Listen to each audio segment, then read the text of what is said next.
Alors bonjour à tous. Moi je dois vous parler de l'alimentation et finalement de sa place dans l'obésité, l'apparition de l'obésité de l'enfant et en m'intéressant plus particulièrement à la période des 1000 jours. Alors, je vais vous présenter de façon très résumée les missions du REPOP, donc Réseau de prévention et de prise en charge de l'obésité pédiatrique. Ensuite, on va s'intéresser aux facteurs de risque du surpoids chez l'enfant et on va voir que c'est complexe, multifactoriel et que l'alimentation n'a pas la seule place dans ces risques. Et puis, on terminera par l'alimentation du petit enfant et finalement les attitudes qui vont être à risque de développer un surpoids plus tard. Alors, le réseau a comme statut celui d'une association. Il est financé quasi exclusivement par l'ARS Bourgogne-Franche-Comté et il a différentes grandes missions. Alors, une mission de prévention et d'aide au dépistage précoce avec un partenariat avec notamment les services de PMI, les services de santé scolaire et puis bien entendu tous les professionnels de santé libéraux. Et puis, le réseau a également une mission de structuration du parcours de soins au niveau de la région avec une orientation possible vers des prises en charge de premier recours qui vont correspondre donc aux recommandations de la HAS et à des situations de surpoids ou d'obésité non complexe jusqu'à des situations de troisième recours où là on est dans le cas d'obésité sévère avec des problématiques psychosociales majeures. Et donc en regard de ces missions, le réseau apporte plusieurs actions, je ne détaillerai pas aujourd'hui. Donc c'est un réseau d'appui aux professionnels du parcours pour les aider dans ces grandes missions de prévention et de prise en charge, avec une équipe de coordination qui est répartie sur 2 sites, Dijon et Besançon, une équipe qui est pluridisciplinaire, et donc il y a un réseau qui initialement était franc-comtois et qui est devenu officiellement Bourgogne-Franche-Comté depuis 2019. Donc finalement le réseau, c'est l'ensemble des professionnels de santé qui se sont formés et qui sont acteurs dans la prise en charge du surpoids et de l'obésité de l'enfant. Et puis une équipe qui travaille étroitement avec ces acteurs, qu'ils soient libéraux, hospitaliers, acteurs professionnels de santé dans des structures spécialisées, mais également de nombreux partenaires. Et donc sur notre site internet, vous pouvez retrouver une cartographie interactive où on retrouve l'ensemble des acteurs du réseau donc, qui se sont formés donc, par profession et par territoire géographique. Donc on oriente les patients finalement, on fait une évaluation, on a cette mission d'orientation pour les faire accéder à un parcours de soins et notamment on leur permet l'accès grâce au financement de l'ARS à un suivi pluridisciplinaire. Donc ces besoins ils sont évalués par le médecin qui va faire cette évaluation globale et qui va identifier s'il y a des besoins de suivi notamment diététique, psychologique et donc il y a la possibilité donc, de ces suivis sans reste à charge pour les familles quand ils sont indiqués. Et donc, l'équipe de coordination coordonne l'ensemble de ce suivi, ce qui permet vraiment l'accès à une prise en charge qui va être adaptée à la complexité de la situation d'obésité, personnalisée et en proximité quand cela est possible, hormis les situations de troisième recours qui vont relever donc, des centres spécialisés obésité et des équipes des CHU, mais dont le suivi peut se faire tout à fait de façon conjointe, bien entendu, avec les médecins de premier recours et notamment le médecin traitant qui a un rôle très importante. Donc le réseau forme les professionnels de santé, et puis il a également un rôle d'animation de ce réseau de professionnels. Et vous avez ici en bas de la diapo donc les principaux professionnels qui sont impliqués dans le parcours de prise en charge du surpoids et d'obésité de l'enfant. Alors, on a travaillé ces dernières années au développement d'un e-parcours surpoids pédiatrique avec le GRAD afin de pouvoir avoir un dossier qui soit partagé entre les différents professionnels du cercle de soins avec la possibilité également de tracer facilement les courbes de corpulence de l'enfant. Et donc, on est dans la période de lancement de ce e-parcours et nos professionnels acteurs sont en train de se former, ce qui va vraiment faciliter le partage d'informations et pour nous, équipe de coordination, pouvoir encore mieux coordonner les parcours patients. Alors, on va s'intéresser maintenant aux facteurs de risque du surpoids chez l'enfant. Donc, pour rappel, il y a 2 types d'obésité. L'obésité commune, qui est celle qu'on rencontre le plus fréquemment, qui représente plus de 95% des situations d'obésité de l'enfant. Et les obésités secondaires qui sont rares, mais je tiens à les citer quand même, puisqu'en tant que médecin, on doit quand même avoir à l'esprit qu'elles existent. Et en tout cas, on doit rechercher certains signes d'appel. Alors, dans ces obésités de cause rare, on retrouve les causes génétiques, les causes endocriniennes et médicamenteuses. Et j'insiste sur la cause génétique, puisque bien souvent on parle de génétique dans l'obésité, mais il faut bien différencier les obésités de cause rare génétique qui vont correspondre à un syndrome ou une anomalie au niveau d'un gène. Ces gènes aujourd'hui sont bien connus, ce qui nous permet d'accéder à ces recherches génétiques quand on a des points d'appel. Et il faut différencier ça de la génétique de l'obésité commune, où on parle plutôt d'héritabilité quelque part et de patrimoine génétique, ce qu'on verra juste ensuite. Et donc pour le médecin, quels sont ces signes d'appel? Alors on va voir qu'il est toujours très important d'évaluer le comportement alimentaire de l'enfant. Et donc dans ces causes d'obésité rare génétique, on va retrouver un trouble du comportement alimentaire dans tous les cas, c'est-à-dire des enfants qui ont des troubles de satiété, qui ne peuvent pas s'arrêter de manger, qui ont une impulsivité avec l'alimentation. Et donc on a des obésités qui sont très précoces et sévères dès la toute petite enfance. Et on retrouve d'autres anomalies associées, notamment endocriniennes, troubles du neurodéveloppement et autres anomalies, notamment neurosensorielles au niveau de la vision. Alors, on va passer maintenant exclusivement à l'obésité commune, puisque c'est celle qui est la plus fréquente, comme je vous l'ai décrit juste avant. Et ce qu'il faut en retenir, c'est que c'est beaucoup plus complexe que ça en a l'air, et qu'un enfant n'est pas en surpoids juste, entre guillemets, parce qu'il mange mal ou il mange trop. C'est une interaction entre, au départ, une susceptibilité génétique et un environnement à risque. Et donc cette obésité, elle est multifactorielle, et les différents facteurs, ils vont s'associer et interagir entre eux. Et donc il y a vraiment cette interaction génétique au sens de patrimoine génétique, héritabilité avec l'environnement. Donc dans tous les cas, l'obésité commune, c'est un déséquilibre de la balance énergétique avec un bilan d'énergie positif prolongé, ce qu'on explique vraiment aux enfants en début de prise en charge, pour qu'ils puissent comprendre pourquoi on va les accompagner à modifier certaines de leurs habitudes de vie au niveau de l'alimentation et de l'activité physique. Mais on voit bien que ce n'est pas si simple que ça, puisqu'on n'est pas tous égaux par rapport au risque de surpoids, et que parfois les enfants peuvent ressentir réellement un sentiment d'injustice, très souvent dans une fratrie, quand ils constatent que le frère ou la sœur mangent autant et qu'ils ne sont pas en surpoids.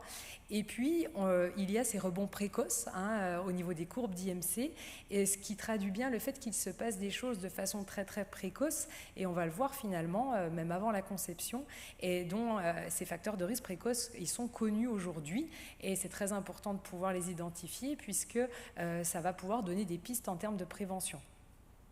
Donc finalement, il y a deux grandes familles de facteurs de risque, celles qui vont être propres à l'enfant, et puis l'environnement.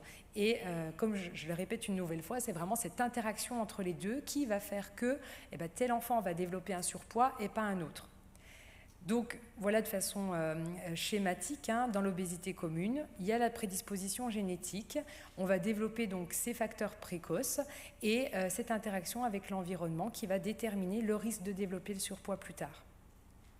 Alors, la prédisposition génétique, elle est bien connue. On sait très bien qu'un enfant qui a un parent, voire deux en surpoids, est plus à risque de développer un surpoids.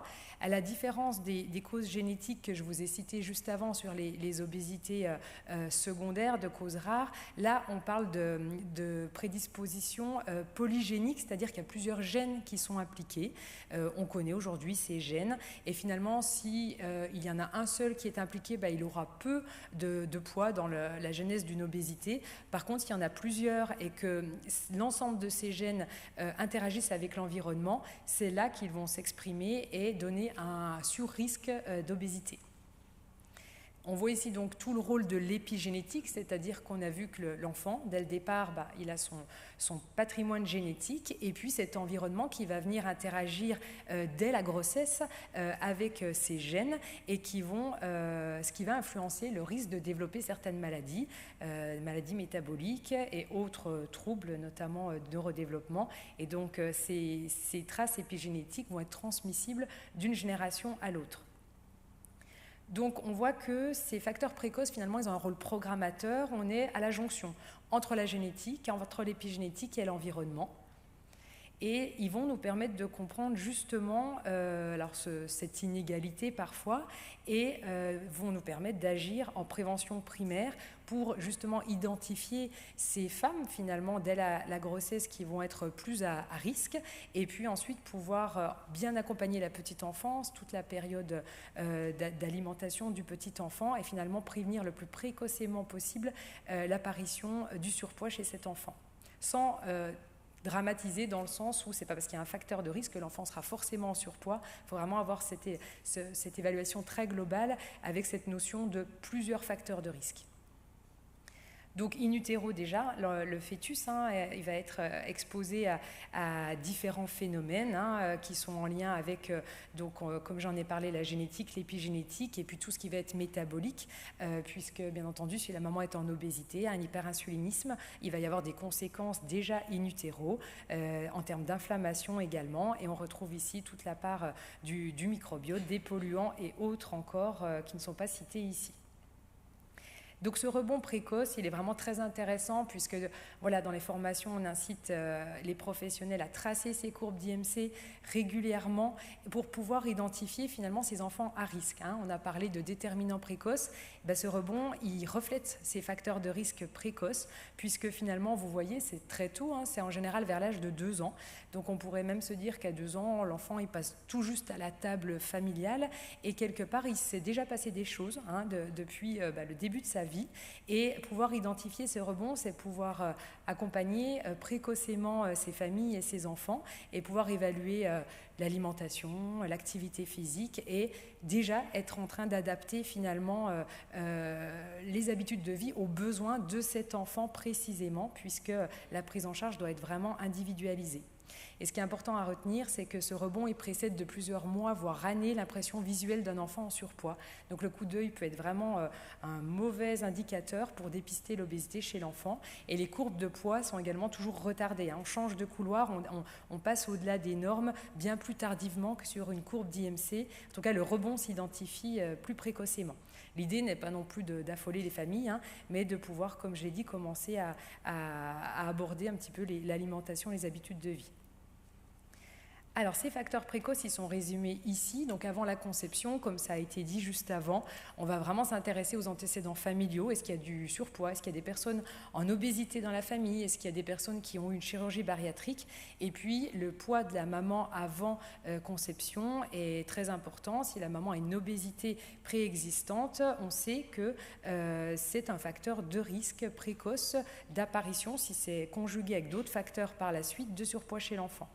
Alors pendant la grossesse, aujourd'hui la HAS a identifié ces facteurs de risque, la prise de poids excessive, le diabète maternel, qu'il soit préexistant ou diabète gestationnel, le tabagisme, l'excès ou le défaut de croissance fœtale. Et à la naissance, donc les nouveau-nés macrosomes et hypotrophes également vont être plus à risque de développement d'un surpoids. Et donc après la naissance, ça va être la suite du diaporama. On va voir comment l'alimentation du petit enfant, là entre la naissance et 2 ans, va avoir aussi un impact à différents niveaux sur finalement son métabolisme et son apport énergétique et donc le fait qu'il y a un déséquilibre ou non. Alors je voulais vous parler justement de l'étude ETOIG, c'était un PHRC, le CHU de Besançon avait participé, c'est pour vous illustrer un petit peu ce qui peut être mis en place en termes de prévention précoce. Une fois qu'on connaît ces déterminants, et finalement ça donne des pistes pour agir. Et donc c'était un programme d'éducation thérapeutique de groupe pour des femmes enceintes qui étaient en surpoids, donc avec plusieurs centres au niveau national qui avaient participé. Et donc il avait été évalué la prise de poids de l'enfant sur les 2 premières années de vie, le surpoids de l'enfant à 2 ans et puis le surpoids de la maman. Et donc, les résultats étaient significatifs en termes de surpoids de l'enfant à 2 ans, c'est-à-dire que dans le groupe intervention, il y avait moins d'enfants en surpoids grâce à cette prise en charge en éducation thérapeutique collective. Alors, le REPOP a décliné par la suite un programme d'éducation thérapeutique qui s'appelle POM, qui était coordonné par Clémentine Dehaye, ici présente, et alors qui est en stand-by pour l'instant avec une volonté que ce programme puisse être plutôt porté par des équipes de maternité, hein, notamment. Donc voilà, on est sur une période de transition. On reste convaincu de l'intérêt d'accompagner ces femmes précocement et Clémentine en était la première convaincue. Alors maintenant l'environnement, hein, parce que bien entendu je vous ai parlé de cette prédisposition, de la génétique, de l'épigénétique, et alors voilà, tout ça va être mélangé quelque part à l'environnement du fœtus, puis du nouveau-né, du nourrisson, et donc en premier lieu, les habitudes alimentaires et en activité physique, bien entendu dans l'obésité, vont être déterminantes. On retrouve aussi le niveau socio-économique, puisqu'on sait très bien que la prévalence de l'obésité chez l'enfant est beaucoup plus importante en cas de difficulté sur le plan socio-économique. On retrouve tous les facteurs psychologiques qui peuvent être alors causes aux conséquences, mais en tout cas ici dans les causes de l'obésité. Et puis l'évolution de la société, hein, on l'a vu juste avant, des habitudes alimentaires, des aliments transformés, le fait que voilà, les populations défavorisées s'orientent également sur ce type d'aliments plus fréquemment. Le handicap, les enfants handicapés ont une prévalence de l'obésité bien plus importante que dans la population générale. Et aujourd'hui, on sait très bien qu'il y a un lien entre un enfant qui a un temps de sommeil insuffisant et un risque de surpoids. Alors, je ne l'ai pas cité, mais important également, beaucoup d'études en cours et déjà depuis des années sur le microbiote, le lien entre microbiote et obésité, donc un sujet également passionnant, mais on ne peut pas s'étendre sur tous les sujets. Alors je passe maintenant à finalement l'alimentation du petit enfant et quelques grandes lignes de ce qui peut être plutôt recommandé hein, pour vous, professionnels qui êtes amenés à suivre et à prendre en charge ces familles. Donc dans l'alimentation du petit enfant, il va y avoir différentes dimensions. Hein. La dimension biologique, parce que cet enfant il a des besoins nutritionnels qui sont bien spécifiques et qui sont spécifiques également par tranche d'âge. Il y a la dimension sociale qui va être très importante, la dimension émotionnelle et tout le plaisir autour de l'alimentation. Donc cette phase, hein, cette diversification, puis l'alimentation du petit enfant, elle va contribuer à son développement harmonieux. Et puis c'est également la période de structuration de sa personnalité. On va voir hein, en termes de goût, parfois il y a des difficultés à faire accepter certains aliments, notamment les légumes, mais également d'ores et déjà on va être dans la parentalité avec ce que les parents vont pouvoir proposer, les limites qu'ils vont mettre par rapport à ça et comment finalement ils vont guider toute cette période d'alimentation, de diversification et puis d'habitudes familiales quelque part, de rythme également. Et donc pour l'enfant, voilà, c'est le début des règles sociales, il mange à table, il mange avec les parents, il va manger dans d'autres contextes en plus grand groupe et puis tenir compte des valeurs portées par la famille qui sont très différentes d'une famille à l'autre. Donc, quelques rappels, hein, le petit enfant, il est attiré par tout ce qui est sucré et gras et de façon tout à fait physiologique, on va dire, il va plutôt rejeter les saveurs amères et acides, d'où quand même un processus par rapport à l'appréciation des légumes et cette appréciation et cette conduite de la diversification va être vraiment déterminante sur l'acceptation de ces légumes plus tard, hein, quand il sera plus grand et donc déterminante plus tard sur finalement son comportement alimentaire. Donc ce sont des apprentissages, il y a différentes périodes d'apprentissage, il y a tout ce qui s'est déjà passé in utero hein, et via les préférences alimentaires de la maman, il y a toute cette période d'allaitement et j'ai vu que vous alliez en parler cet après-midi et puis donc dès le départ voilà, l'adulte, hein, le parent, le nourrissant, de par sa posture et son attitude et des émotions qui vont être en jeu, tout ça va avoir un impact finalement sur la façon dont l'enfant va manger. Et comme je l'ai dit juste auparavant, vraiment tenir compte de la culture, des valeurs de la famille, puisque ces habitudes, cette culture va conditionner la façon dont l'enfant va se mettre à la table et finalement se comporter avec l'alimentation. Donc au niveau, si on part vraiment du tout petit in utero jusqu'au grand ado, jeune adulte, on voit des grands changements, des transitions importantes dans l'alimentation, avec une alimentation in utero par le cordon, puis à la naissance une alimentation qui va être exclusivement lactée, que ce soit au sein ou au biberon, puis on passe à l'étape de la diversification pour qu'à l'âge de 2 ans, l'enfant puisse manger avec la famille et que quand il sera grand, il mangera en autonomie, mais avec des choses qui se seront déjà construites dès la petite enfance. Et donc il y a cette période de néophobie alimentaire, alors qui peut faire peur à beaucoup de parents, qui est décrite et plus ou moins prononcée selon les enfants entre l'âge de 2 et 8 ans. Alors, quelques points d'attention par rapport à la période de diversification. Alors, la place du lait, qui conserve une place importante au niveau des besoins de l'enfant, avec au niveau des recommandations, donc jusqu'à l'âge de 1 an, 500 millilitres de lait ou équivalent par jour recommandé. La quantité de protéines animales, très très souvent en consultation, on voit des enfants qu'on prend en charge pour surpoids où les parents n'avaient absolument pas notion qu'un enfant devait manger moins de viande qu'un adulte, avec des tout petits qui se retrouvent avec un steak complet dans l'assiette.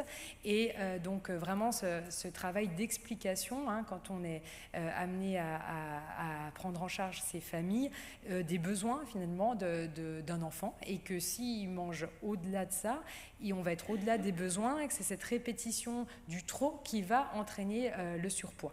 Donc vous avez à droite les recommandations en termes de grammes de viande, en tout ce qui va être viande, poisson, œufs dans l'assiette des enfants. Et donc vous voyez, à 2 ans, on est environ à 30 grammes, et après c'est assez simple, on peut raisonner en se disant 10 grammes par année d'âge jusqu'à 10 ans. Donc l'importance également des acides gras essentiels. Parfois il peut y avoir une fausse croyance pour les mamans de se dire si j'ajoute de l'huile ou autre, l'enfant va prendre du poids, alors qu'au contraire il en a besoin. Il en a besoin au niveau de son développement, notamment au niveau neurologique, mais finalement ne pas en apporter suffisamment est même plus à risque de développement d'un surpoids, alors pour des raisons métaboliques. Et donc la nécessité d'expliquer quand elles font des plats maison qu'il est nécessaire d'ajouter des matières grasses végétales en privilégiant, en variant les huiles, et plutôt de type huile de colza ou même une noisette de beurre. Donc au niveau des textures, de la même façon, bien accompagner ça, aller au rythme de l'enfant pour l'évolution des différentes textures, depuis la texture liquide jusqu'ensuite aux morceaux. Et vigilance par rapport à l'ajout de sel. Alors, un autre aspect qui va être fondamental dans la petite enfance, ça va être les quantités. J'ai parlé de la quantité de viande, mais on va parler de quantité finalement globale dans l'assiette, puisque finalement un tout petit, il arrive très bien à s'autoréguler en fonction de ses besoins jusqu'à l'âge de 1 an. Et dès l'âge de 1 an, cette capacité d'autorégulation, elle va se perdre. Et en fait, ça va être très différent d'un enfant à l'autre. Vous avez tous rencontré des enfants qui, en milieu d'assiette, disent « Ah non, mais là, j'ai plus faim, je termine pas ». Et un autre enfant qui, on peut lui proposer la même assiette plusieurs jours différents, va systématiquement la finir. Celui-là va être moins en capacité de s'autoréguler. Et si on est dans une famille où la quantité servie, finalement, elle est toujours supérieure aux besoins, là vous avez les besoins représentés en blanc, plus il va grandir, plus cet enfant-là, il va avoir tendance à augmenter sa quantité. Et c'est vraiment ça qui va conditionner plus tard le surpoids et qui va le faire apparaître.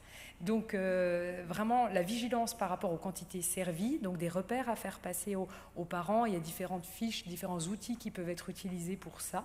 Et également vraiment accepter et comprendre que ce ne sera pas toujours les mêmes quantités d'un jour à l'autre, donc c'est important d'avoir ces repères, mais il faut le laisser s'ajuster tout seul, lui-même, puisque quand tout fonctionne bien au niveau des circuits de régulation de la prise alimentaire, au niveau de l'hypothalamus, finalement c'est la meilleure façon d'équilibrer sa balance énergétique et d'éviter l'apparition du surpoids.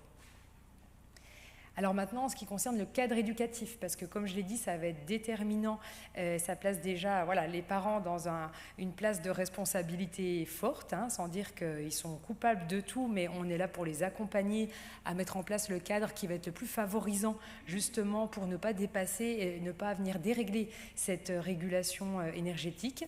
Donc d'après toutes les études, le cadre qui va être à favoriser, c'est le style démocratique. Alors ce style, il va favoriser la consommation de fruits et légumes, il va limiter les grignotages et l'enfant va être le plus en capacité de s'adapter à ses sensations alimentaires, de faim, de satiété et de se réguler le mieux possible en fonction de ça. Alors un style démocratique, c'est quoi ? C'est un cadre, c'est-à-dire qu'il y a des règles dans la famille, il y a tant de repas par jour, on mange tous la même chose, de façon générale on ne mange pas entre les repas, mais par contre l'enfant il a la possibilité d'avoir un peu de souplesse dans ce cadre, c'est-à-dire la possibilité de certains jours dire là j'ai pas envie de finir mon assiette, et la possibilité de ne pas aimer un aliment, mais on va lui demander de goûter cet aliment, puisque si on l'évite et qu'on ne lui propose jamais, on a très peu de chances qu'un jour il soit accepté, et on sait chez l'enfant qu'il y a un effet de répétition, puisqu'un aliment, pour qu'il soit apprécié, il faut, d'après les études, au moins 10 répétitions. Donc on ne force pas, c'est en petite quantité, on va juste lui demander de goûter. Et donc les attitudes à risque, mais qui peuvent être reproduites un petit peu de génération en génération, parce qu'on a été élevé comme ça par ses propres parents, mais c'est de demander à l'enfant de finir son assiette, puisque finalement on va l'amener à manger au-delà de son rassasiement, et finalement à manger trop, et on ne favorise pas le fait qu'il soit à l'écoute de ses sensations. Alors les aliments récompenses, si tu es sage, je te donnerai un gâteau, un bonbon, ou les remplacements, si tu veux, je te fais des frites à la place des carottes, et les aliments interdits, les bonbons, c'est du poison, il ne faut jamais en manger, ça va renforcer finalement l'attirance pour ça, donc soit pour l'aliment qui est donné, soit pour l'aliment qui est refusé, puis qui peut être consommé en quantité très importante si un jour il est à disposition. Et puis alors la méthode du chantage, si tu ne manges pas tes haricots verts, tu n'auras pas de dessert. Finalement, on renforce encore le dégoût pour l'aliment. Et puis au final, on va manger tout cet aliment qui nous dégoûtait pour finalement avoir encore un dessert derrière. Alors pour terminer, je vous ai mis quelques références par rapport, alors tout d'abord à la diversification avec les nouvelles recommandations, donc l'outil du PNNS, un petit livre très bien fait. Et puis, je conseille très très souvent aux parents le site Mpédia, puisque vraiment, alors que ce soit sur différentes thématiques, mais sur l'alimentation et notamment la diversification, il est vraiment très bien fait avec les tranches d'âge et avec des repères très précis en termes de grammes, de légumes, de viande pour les mamans qui souhaitent préparer elles-mêmes. Et il y a plein d'autres thématiques qui sont développées très intéressantes. Et puis au niveau du REPOP, donc sur notre site internet, vous avez différentes fiches conseils qui sont accessibles. Et donc on a remis à jour celle sur l'alimentation du petit enfant de 4 mois à 3 ans. Donc là, je vous montre juste la première à la dernière page. Mais en tout cas, vous avez par exemple un tableau qui reprend les recommandations que vous pouvez trouver du PNNS avec les quantités conseillées aux différents repas et puis les points de vigilance et notamment les types d'aliments qui sont plutôt à éviter en dessous d'un certain âge, notamment le lait cru et autres. Je vous remercie.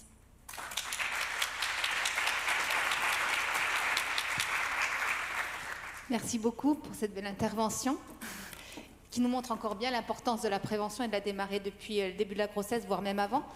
Est-ce qu'il y a des questions à poser ?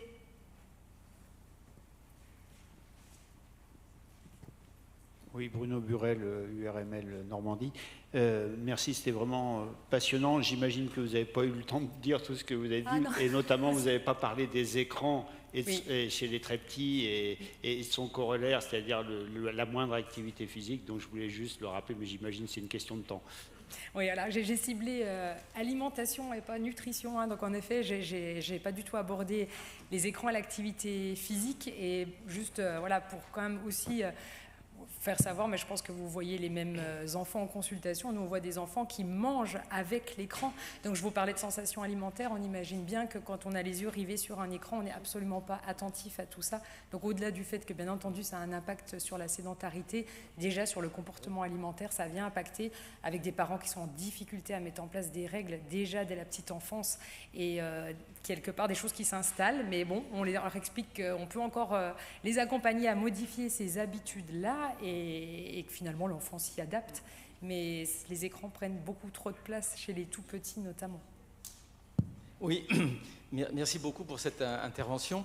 Vous avez à juste titre parlé des obésités d'origine génétique, très faible pourcentage, donc là tout va bien. Après, on connaît les gènes liés à l'obésité, mais ce qu'il faut bien préciser, c'est qu'un gène n'est gênant, si vous me permettez ce terme, que s'il s'exprime. Et que normalement, on a tous des gènes qui vont favoriser, mais qui ne s'expriment pas. et que on sait maintenant qu'il y a des perturbateurs endocriniens qui sont obésogènes, et c'est eux qui mettent en route les facteurs épigénétiques, hein, et particulièrement pendant la gestation, hein, et ça rentre dans le cadre des pathologies comment dire, développementales, hein, la théorie de Barker, hein, qui font que eh bien, un gène va être réveillé, hein, nous on appelle ça, le gène s'allume pendant et ça va suivre l'enfant, et ça va suivre l'enfant et de génération en génération. Hein, donc il faut bien différencier ces deux-là, parce que les polluants obésogènes, on les connaît. Par exemple, le distilbène, hein, c'était un polluant obésogène, on a fait les expérimentations, mais une très belle publication qui a été faite il y a 4 ou 5 ans, là, sur le... comment dirais-je, la peinture anti-fouling, le tributyletin. Une souris a été injectée à la dose environnementale de tributyletin pendant la gestation, et les petits qui sont nés, on a prélevé les cellules souches, et on s'est aperçu que les cellules souches favorisaient le développement des adipocytes des jeunes, et que le tributyletin, par le biais de l'action environnementale sur la mère, favorise le développement de la graisse dans les adipocytes. Vous voyez, donc ça c'est fondamental. Et par exemple, le bisphénol, les phtalates, etc., sont des polluants obésogènes et qui vont en même temps de pair avec des polluants qui perturbent le développement psychique et moteur de l'enfant. Donc là, on est vraiment dans la complexité. Mais pour que tout le monde comprenne bien, ce n'est pas parce qu'un gène est présent qu'il va être gênant. Oui. Hein, et ça, je pense, il faut insister là-dessus, parce que sinon, on fait un mélange. Les gènes, ils sont présents, on les a tous, hein, et on les a dans toutes les parties du corps, hein, en plus, hein, ils sont présents, mais ils s'expriment que si il y a un facteur qui va les routes, hein, les allumer. Hein, donc, merci pour votre intervention. Merci.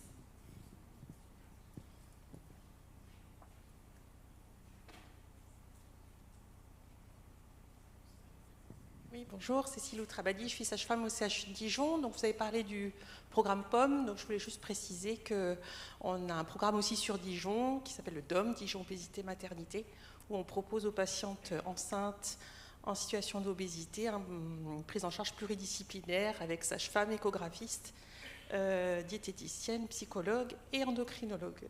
Voilà, donc vous pouvez nous adresser vos patientes en début de grossesse. Merci pour l'information, et on espère qu'un jour au CHU de Besançon, on pourra développer ce type de prise en charge.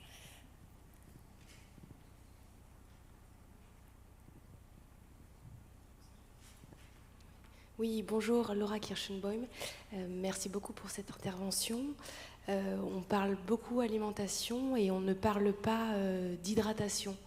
La qualité de l'eau et même... la quantité à adapter selon l'âge de l'enfant, et je pense que c'est quand même voilà, on met beaucoup le focus sur l'alimentation et c'est ce qu'il faut faire, mais on oublie souvent de parler de l'hydratation, voilà, et je trouve que c'est important de le souligner parce qu'on parlait beaucoup des perturbateurs endocriniens, et c'est vrai que dans l'eau du robinet, si cette eau n'est pas filtrée, on peut retrouver des hormones de synthèse, des pesticides, des perturbateurs endocriniens, etc., etc., tout comme la problématique des microparticules de plastique dans les eaux en bouteille. Donc c'est vrai que je pense que c'est aussi important de parler de ce sujet-là. Merci beaucoup.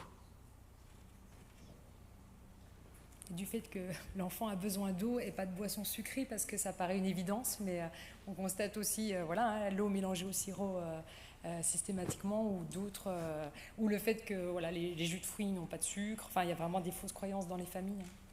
Juste pour répondre à la question sur l'eau, puisque l'eau est intéressante, je vous précise qu'en novembre prochain, à l'île de la Réunion, je participe à la mise en place d'un colloque santé-environnement qui va parler de l'eau, justement. Hein, et ça, c'est fondamental. Donc, vous êtes tous les bienvenus à l'île de la Réunion. Voilà. Le bilan carbone, mais oui. Ça, pour les professionnels, ça fait partie des formations professionnelles. Donc, vous êtes les bienvenus à l'île de la Réunion. Et il va y avoir des analyses d'eau qui vont être faites, des analyses... Je suis en train d'organiser ça sur les plastiques, et non seulement le comptage des des microparticules de plastique, mais aussi sur la qualité en termes ce qu'elles sont, si ce sont des polystyrènes, etc., etc. Donc ça va être tout à fait passionnant, donc je vous invite à venir. Très intéressant. Alors, docteur Attal, j'ai une petite question, justement, en parlant de l'eau, parce que les biberons, on les reconstitue avec de l'eau, donc on n'a plus de biberons en plastique, on a des biberons en verre, mais quid de la bouteille d'eau? Qu'est-ce qu'on peut conseiller aux parents concernant la reconstitution de leur biberon? Parce que là, moi, j'étais papa, je m'arrache les cheveux. Alors, à ma connaissance, aujourd'hui, on n'impose rien, c'est-à-dire entre pas une préférence de marque d'eau minérale par rapport à une autre, et entre l'eau minérale et l'eau du robinet. À ma connaissance, les professionnels ne se prononcent pas sur ce qui est vraiment à privilégier. Après, il y a des experts en la matière qui nous diront peut-être que... Moi, j'ai juste une info. Santé publique France a sorti l'étude Esteban, donc a évalué plus de 1000 enfants. Et les enfants de moins de 6 ans ont plus d'arsenic. Alors, comment ça se fait? Et après, ça baisse. Donc, arsenic dans l'eau embouteillée. Donc, j'appelle Evian. Bonjour, docteur Bachelin. On a 2 microgrammes par litre d'arsenic par litre d'Evian. Elle me dit, mais Volvic, c'est 4. Et donc, en fait, naturellement, il peut y avoir l'arsenic dans ces eaux-là. Alors, l'arsenic s'élimine vite, hein, c'est cancérigène, mais quand même, bon. Donc, en fait, il faudrait avoir la composition. J'ai proposé, la normale est à 10 microgrammes, donc c'est là dans la norme. Hein, donc, j'ai proposé au gouvernement de rajouter, avec sodium, chlore, magnésium, de rajouter arsenic. Oh là là là là. Alors là, on m'a dit, vous ne mettez plus les pieds au ministère, hein, évidemment. Donc voilà, donc en fait ça dépend. L'eau du robinet, de là où vous habitez, il y a un site du gouvernement qui s'appelle qualité de l'eau, et puis vous avez votre commune, même s'il n'y a pas tout, mais sur l'année il y a à peu près tout. Il n'y a pas les perfluorés, les PFAS, il faut qu'ils y soient. Mais cette histoire d'arsenic, pour les gens qui ont un cancer notamment, ça m'a fait quand même un peu. Donc il faudrait demander à Montroucou, parce que tout le monde est sur Montroucou, est-ce que c'est pas la faute à Montroucou? Ils ne m'ont pas répondu. Donc vous, ils vous répondront. Surtout si c'est l'ARS qui est derrière. Allez, pour compléter, puisqu'on parlait des biberons et que notre confrère a dit que maintenant tout le monde avait des biberons en plastique, je vous ferai remarquer. Ah non, mais attendez, maintenant vous allez dans les pharmacies ou n'importe où, vous trouvez des biberons en plastique sur lesquels il y a marqué en rouge pas de bisphénol A, mais je vous rassure, à l'intérieur il y a du F et du S qui sont plus toxiques que le A. C'est comme ça que ça fonctionne. Donc en effet, ça fait partie de messages qu'on ne donne pas suffisamment, je pense, aux parents de jeunes enfants et de bébés. Il y a un manque de connaissances dans le grand public et on ne sait plus ce qui est le moins pire.